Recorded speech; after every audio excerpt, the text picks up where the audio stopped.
ఉన్నబ్బా ఏంది బా ఇది నాకేమంటున్నా కాలేదు. మీడియా సోదరులకు నమస్కారం. గత వైఎస్ఆర్ గవర్నమెంట్లో మన మాజీ ఎమ్మెల్యే డాక్టర్ ఎన్ వెంకటేగౌడ గారు పలమనేరు ప్రజల సౌకర్యార్థం కోసం 16 కోట్లతో ప్రభుత్వ ఆసుపత్రిని అభివృద్ధి చెందాలనేసి మన మాజీ ముఖ్యమంత్రి జగన్మోహన్ రెడ్డి గారితో మాట్లాడి పలమనేరుకు 16 కోట్లు శాంక్షన్ చేపించి ఈ యొక్క ప్రభుత్వ బిల్డింగ్ కట్టడం జరిగింది. ఈరోజు ఈ ప్రెస్ మీట్ పెట్టడం ఎందుకంటే ఆ రోజు పలమనేరు అభివృద్ధి కోసం మేము కష్టపడి 16 కోట్లు తీసుకొచ్చి ఇంత బిల్డింగ్ కట్టి దానికి కలెక్టర్ గారు ఆ రోజుండే డిప్యూటీ సీఎం అధికారికంగా ఒక ప్రారంభోత్సవానికి ఒక స్టాచ్యూ పెడితే దాన్ని వచ్చి ఈరోజు కొంతమంది తెలుగుదేశం నాయకులు దాంట్లో జగన్మోహన్ రెడ్డి గారి బొమ్మని కొంతమంది నాయకుల బొమ్మలు ఉంటే దాంతో బ్లేడ్ ఎత్తుకొని గోకడం జరిగింది. ఇది ఎంతవరకు సమంజసమని మేము అడుగుతున్నాం. ఎందుకంటే పలమనేరు ప్రశాంతంగా ఉంది. ఇటువంటి పలమనేరులో ప్రతిరోజు ఏదో ఒక సమస్యను తీసుకొచ్చి మీరు పలమనేరుని రాక్షస పాలన చేపిస్తూ ఉన్నారు. ముందు ఊర్లలో చెప్తా ఉంటారు, దెయ్యం చెప్పిందంట నన్ను చూస్తే ఊరు భయపడలేదని చెప్పేసి దెయ్యం పోతా పోతా కమ్మించేసిపోతుందంట. ఎందుకంటే రాత్రుల్లో జనాలు ధైర్యంగా తిరుగుతూ ఉన్నారంట. దెయ్యానికి ఈర్ష్యంట, ఓ వీళ్ళు నన్ను చూస్తే ఊరు భయపడడం లేదని ఒక కమ్మించేసిపోతుందంట. అప్పటి నుంచి ఆ ఊర్లో జనాలు తిరగడం మానుకున్నారు. వీళ్ళు ఏం చేస్తారంటే వైఎస్ఆర్ కాంగ్రెస్ పార్టీ వాళ్ళు చేతకాని వాళ్ళు ఏమీ చేయలే, వాళ్ళు ఆడ కూర్చో చేతులు గాజులు వేసుకుని కూర్చోండారు అనుకుంటున్నారు. మేము దయచేసి చెప్తా ఉన్నాము, మీరు ఎవరు ఈ పని చేశారు, ఈ పనికి మాలిన పని చేసినారో రేపు మధ్యాహ్నం లోపల ఎలా ఉండిందో ఆ శిలాఫలకం అలాగే ఆ ఫొటోస్ అన్ని అతికిస్తే సరిపోతుంది. లేదనుకో వైఎస్ఆర్ కాంగ్రెస్ పార్టీ తీవ్రంగా దీనిపైన చర్య తీసుకుంటుందని నేను మనస్ఫూర్తిగా తెలియజేస్తున్నాను.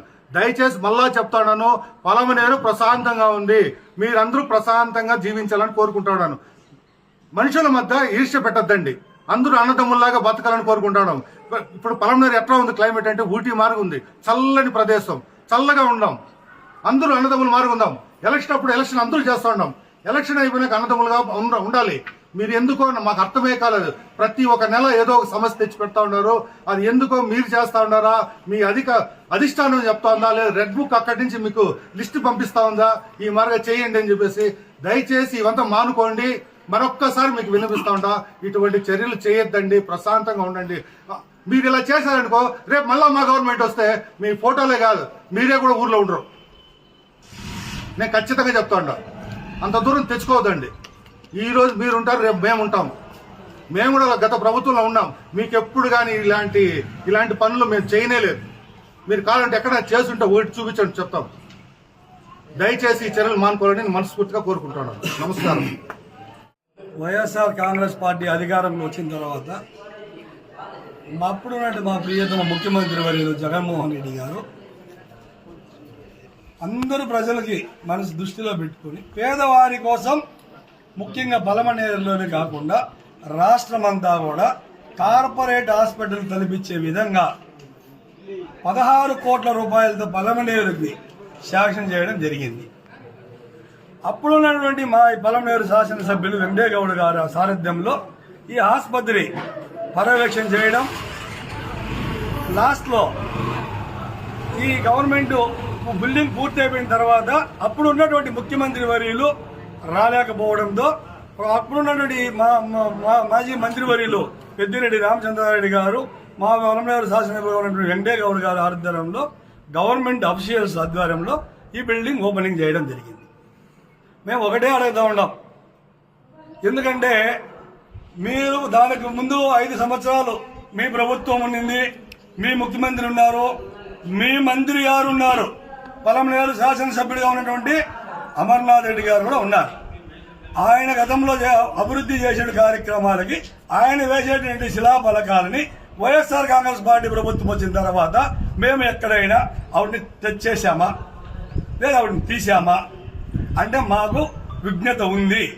ఇప్పుడు ఎవరైతే ఈ కార్యక్రమానికి ఇప్పుడు నేను కూడా గతంలో ఈ హాస్పిటల్లో అభివృద్ధి కమిటీ మెంబర్గా పనిచేశాము.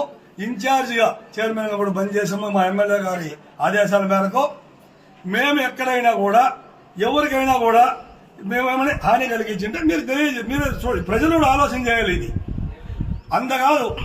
ఈ బలమైన శాసనసభ్యులు ఒకటే అడుగుతున్నాం, అయ్యా శాసనసభ్యులు అంటే తెలుగుదేశం వాళ్ళకైనా వైసీపీ వాళ్ళకి కూడా వలమనేరు ప్రజలు 2,70,2,70,00,000 మంది ప్రజానికానికి ఎమ్మెల్యే గారు మీరు ఆలోచన చేయాలా. మీరు ఇలాంటివన్నీ మీరు ఖండించాలా. ఎందుకంటే ఇది ఒకటి కాదు. ఇప్పటికి యాక్చువల్గా రెడ్ బుక్ రాజ్యాంగం కాదు, ఇది రెడ్ బుక్ లోకేష్ రాజ్యాంగాన్ని బలమనేరకు తీసుకురావద్దని చెప్పి కూడా మేము మనసారా కోరుకుంటా ఉన్నాం. ఎందుకంటే మీరు ఒక అడుగు ముందుకేస్తే మేము 2 అడుగులు ముందుకేయగల శక్తి మాకుంది. ఎవరు మీ బుడ్డ బెదిరింపులకు భయపడే వాళ్ళం కాదు.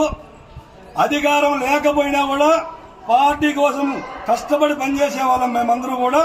మీకు ఒకటే చెప్తున్నాం మళ్ళా కూడా మరొకసారి, ఇది ఎవరైతే ఇద్దరు మేము సూపరింటెండెంట్ గారిని అడిగాం, మీరు వాళ్ళు వచ్చి బోర్డు తీయిస్తా ఉంటే మీరు సూపరింటెండెంట్గా మీరు కనీసం అధికారులకు తెలియజేశారా, కలెక్టర్ గారికి తెలియజేశారా, డిఎంఎన్హెచ్ఓకి తెలియజేశారా, పోనీ ఇక్కడ ఉన్న బలమనేరు సిఐ గారికి తెలియజేశారా అని అడిగితే మాకు సంబంధం లేదన్నా.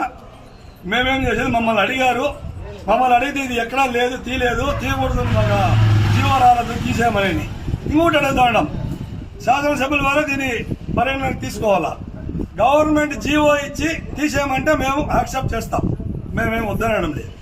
కలెక్టర్ గారు జీవో ఇచ్చి తీసేయమని అంటే ఓకే. ఎవరు అలా ఈసారి మీరు ఇస్తారో రేపు మా గవర్నమెంట్ వచ్చిన మేము కూడా అదే జీవోలు తీసుకొస్తామని విజ్ఞత అధికారులు ఎవరు ఇది ఇవ్వలేదు. మీరు ఎందుకు ఇద్దరు డైరెక్టర్లు వచ్చి ఇక్కడ నిలబడుకొని, నాగరాజు సుధాకర్ మీకు కూడా తెలియజేస్తున్నాం, మీ భార్య కూడా కౌన్సిలరు. ఇప్పుడు నువ్వు ఒక అభివృద్ధి పని చేస్తే నీ వార్డు నీవు వేసుకో బోర్డు అంటే నెక్స్ట్ గవర్నమెంట్ మారుతానా లేదా, నువ్వు కౌన్సిలర్ కాకపోతే వాళ్ళు వచ్చి నీ బోర్డుని కొట్టేసేదా? ఇదేనా సంస్కృతి? ఈ సంస్కృతిని వద్దు, దయచేసి తెలియజేస్తున్నాం. ఈ సంస్కృతిని మానండి.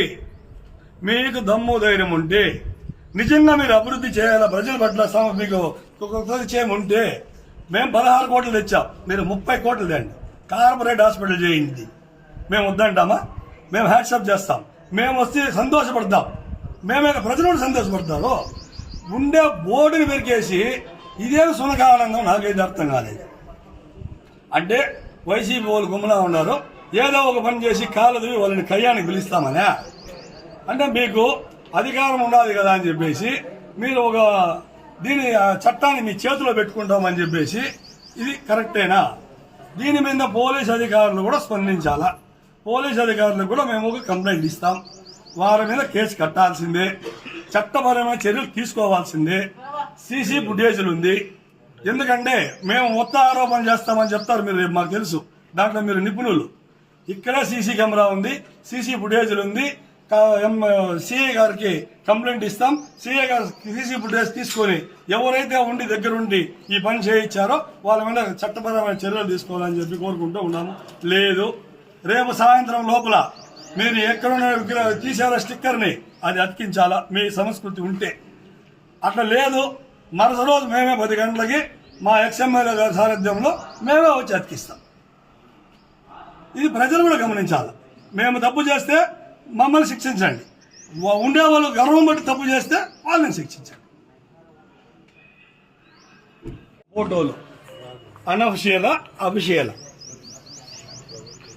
కొంచెం ముందు పెట్టిన ఆ రోజుల్లో ముఖ్యమంత్రి గారు, ఆ రోజు ముఖ్యమంత్రి గారు, ఆ రోజు ఉన్నటువంటి మంత్రి గారు, ఆ రోజు నుండి ఎంపీ గారు, ఆ రోజు నుండి శాసనసభ్యులు. ఇప్పుడు మీరు ఓపెనింగ్ చేస్తే మీ వాళ్ళు మీరు వేసుకోరా? ఇప్పుడు మీరు చేస్తే మీరు వేసుకోరా?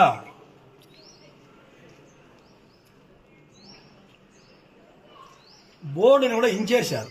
అర్థం ఇదేనా సంస్కృతి? మీరు మాట్లాడితే మీరు ప్రెస్ మీట్ పెట్టే ముందు మా అమరన్న అంటారు, ప్రెస్ మీట్ అయిపోయిన తర్వాత మా అమరన్న అంటారు. ఇదేనా మీ అమరన్న మీకు నేర్పించింది సంస్కారం అని అడుగుతా ఉంటాం.